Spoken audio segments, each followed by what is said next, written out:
apa yang diwakili oleh nilai A, B dan C. Okey, itu nota yang saya bagi sebelum ni. Jadi hari ini saya sambung. Okey, nilai C. So, ada pengiraan sikit nilai C untuk menentukan kedudukan pintasan Y. Okey. Cikgu ulang sikitlah nilai A, B dan C. Kita ada dalam nota yang cikgu bagi hari itu, nilai A dan C, B dan C dalam fungsi kuadratik. Okay? Fungsi kuadratik kan fx sama dengan ax kuasa 2 tambah bx tambah c. Jadi apa yang diwakili oleh A? A menentukan bentuk bentuk graf. Sama ada dia macam pinung tau. Kalau A dia positif, bentuk dia macam bukit. Nampak skrin yang saya share ni? Ilya? Nampak saya. Okey. Jadi kalau A dia negatif, bentuk dia macam bukit. Kalau A dia, A yang dalam fungsi ni positif, bentuk dia macam cawan senyum. Okey, itu kalau A. Kalau B, apa yang diwakili oleh B?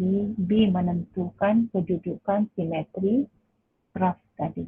Kemudian C, kalau C menentukan pintasan Y. Maksudnya C itu di mana graf tadi memotong pada paksi Y. Kalau dalam fungsi kita panggil Y itu sebagai fx. Sama lah ya. Kalau cikgu sebut fx maksudnya merujuk kepada Y. Okey, baik. Macam mana kita menentukan nilai C? Katakan kita diberi persamaan ini, fungsi kuadratik fx sama dengan x kuasa 2 tolak 3x tambah c. Dan graf ini, lengkung tadi itu, melalui titik A. Okey, kita tengok titik A dulu. Titik A, nilai x, dia koordinat dia ialah x dia 0 dan y dia 4. Kalau titik itu maksudnya kalau x kosong, maksudnya titik itu berada di atas paksi y. Kalau macam ni, x dia kosong, kita terus ambil nilai y. Itulah nilai C. Okey, jadi tengok penyelesaian dia. Titik A04 berada di paksi y. Maka nilai C sama dengan 4. Automatik, terus ambil 4 itu. Itu adalah nilai pintasan y ataupun C dia lah. Tapi kalau dalam soalan B, titik A dia ialah negatif 1, 3. Tak boleh ambil 3 terus. Tak boleh. Sebab dia punya nilai X tu wujud. Dia bukan kosong. Maksudnya somewhere ya. Dia somewhere di sini. Titik itu misalnya lah. Jadi, apa yang kita kena buat ialah gantikan nilai X negatif 1 dan Y sama dengan 3. Fx dan 3 ke dalam fungsi. Apa fungsi dia tadi ini? Fx sama dengan X kuasa 2 tolak 3X tambah C. Ganti di mana? Nilai Y3 ganti pada Fx. Nilai X negatif 1 ganti di tempat yang ada X ini. Okey, jadi apa yang kita kena buat? Okey, fx ganti dengan 3. Kemudian semua huruf x tadi ganti dengan negatif 1. Kuasa 2 tolak 3 negatif 1 tambah c. Okey, setakat tu faham? Faham? Faham cikgu. Okey, lepas kamu gantikan nilai, selesaikan dan dapat nilai c sama dengan negatif 1. Itulah nilai pintasan y.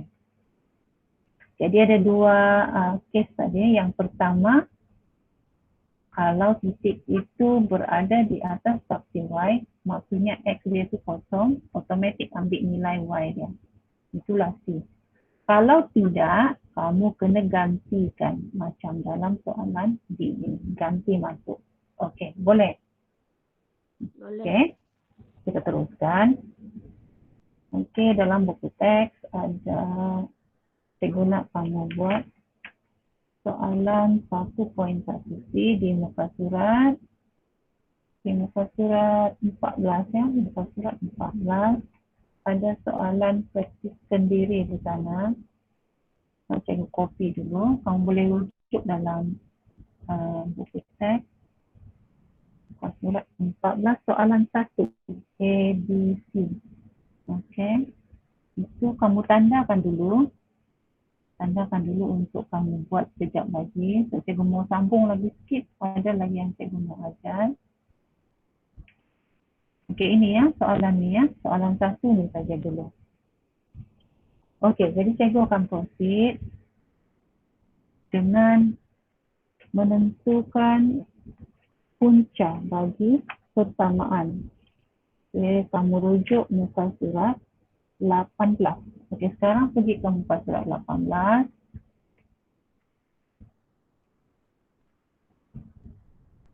Okey, di situ ada nota warna hijau di sana. Okey, cikgu kopikan dulu untuk kamu.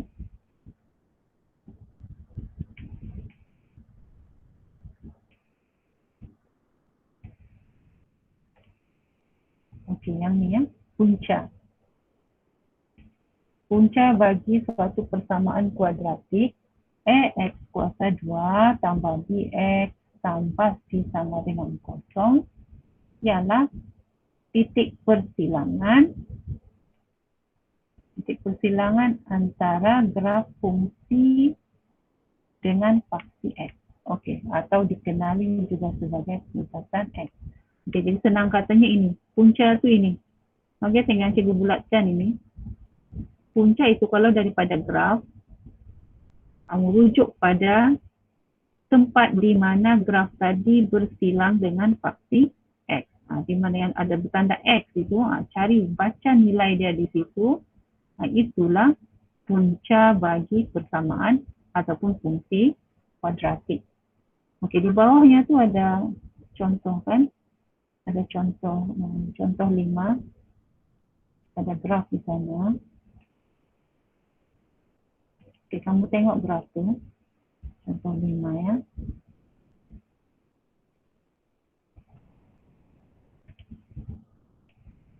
Ada 2 soalan di sana, ada 2 fungsi yang diberi.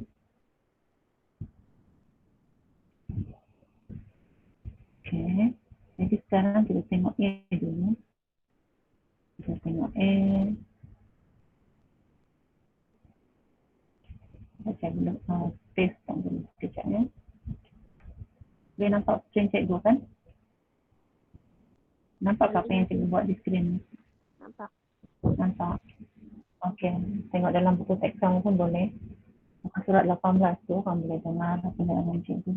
Okey, bagi setiap graf fungsi kuadratik di bawah, tandakan dan nyatakan punca bagi persamaan kuadratik yang diberikan. Okay, kalau diberi graf, senang. Kamu terus saja tengok di mana dia bersilang. Okey, misalnya di sini graf A ni, tengok dia bersilang di 2 tempat ni kan. Baca pada graf tadi. Kalau dalam soalan ni, X sama dengan negatif 4, satu lagi X sama dengan 1.5. Jadi itulah 2 punca dia. Sama juga kalau soalan B, bentuk graf macam bukit ni. Okey. Di mana dia bersilang pada faksi X, itulah dia punya punca persamaan. Okey, bila dibaca di sini dia dapat X sama dengan negatif 1, di sini dia dapat X sama dengan 4. Okey, simple kalau daripada graf senang. Terus dia direct tengok, baca dia punya nilai kesilangan sahaja.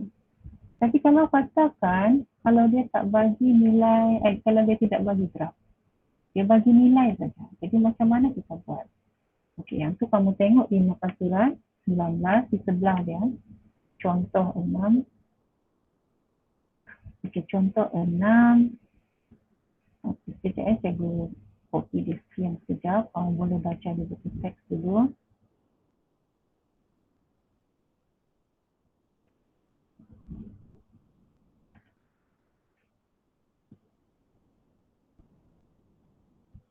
Okey.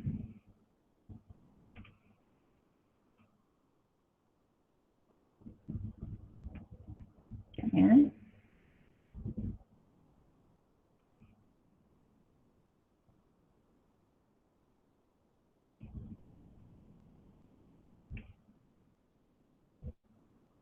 Okey, tengok skrin ya. Tengok skrin. Ini yang cikgu maksudkan. Contoh 6. Tentukan sama ada setiap nilai berikut merupakan punca bagi persamaan yang diberi ataupun bukan. Okey, yang pertama dia bagi 2x kuasa 2 tolak 7x tambah 3 sama dengan kosong. Kemudian diberi dua nilai di sana.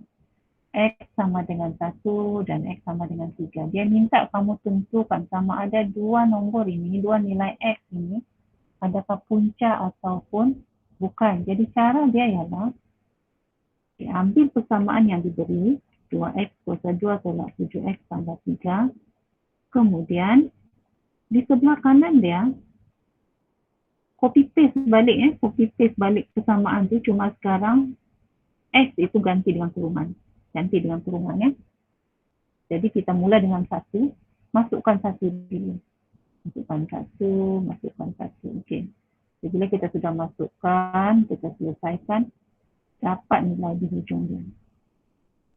Okey, dalam soalan ni dia dapat negatif 2. Apa maksud negatif 2? Okey, di sebelah kanan persamaan tadi kan, fungsi tadi sifar. Jadi kalau dia tidak dapat sifar, kosong, dia bukan punca. Kalau tidak sama, bukan punca. Ingat tips dia. Kalau tidak dapat kosong, bukan punca. Okay. Sekarang kita test 3 pula. Dia bagi dua nilai kan? Tadi 1 bukan punca. Okey, test nombor 3 pula. X sama dengan 3. Buat macam tadi juga, di sebelah kiri letakkan fungsi asal, di sebelah kanan copy paste balik, cuma X itu ganti dengan kurungan dan masukkan 3. Bila sudah masuk 3 sana, selesaikan. Di hujungnya dia dapat sifar kosong. Jadi apa maksudnya? Kalau kosong, samakan nilai dengan sebelah kanan yang asal tadi. Kalau dapat kosong, ialah punca. Jadi tips dia ialah kena dapat kosong. Baru punca. Kalau bukan kosong, bukan punca. Boleh faham? Bolehkah faham? Boleh cikgu. Dekat ni. Okey, bagus. Okey, jadi boleh pergi muka surat sebelah dia lagi, muka surat 20. Cikgu nak kamu buat soalan 1 dan soalan 2. Itu kerja untuk minggu ni lah. Tadi ada 1C tu, cikgu ada bagi juga satu soalan kan. Kemudian ini satu lagi, sambungan dia lagi. Praktiskan diri 1.1 ini. Itu pun tolong buat juga. Soalan 1 dan 2. Soalan 1 tu tak payah lukis graf. Tak payah lukis graf dia. Ada graf kan soalan 1 tu. Tak payah lukis graf. Kamu terus bagi jawapan punca dia apa. Tengok daripada graf tu, baca nilai dia. Okey? Baca nilai. Yang soalan kedua, kamu kena buat macam tadilah. Buat kiri kanan. Kalau dapat sifar, kosong, maksudnya punca. Kalau tidak dapat kosong, bukan punca. Boleh? Okey. Jadi ada 3 soalan lah. Yang pertama 1.1C, yang kedua 1.1E soalan 1 dan 2. Jadi itu saja yang cikgu mau ajar. Okey, boleh try buat sendiri sudah kan? Jadi kalau ada masalah boleh tanya cikgu. Okey, dalam grup. Okey. Assalamualaikum. Salam.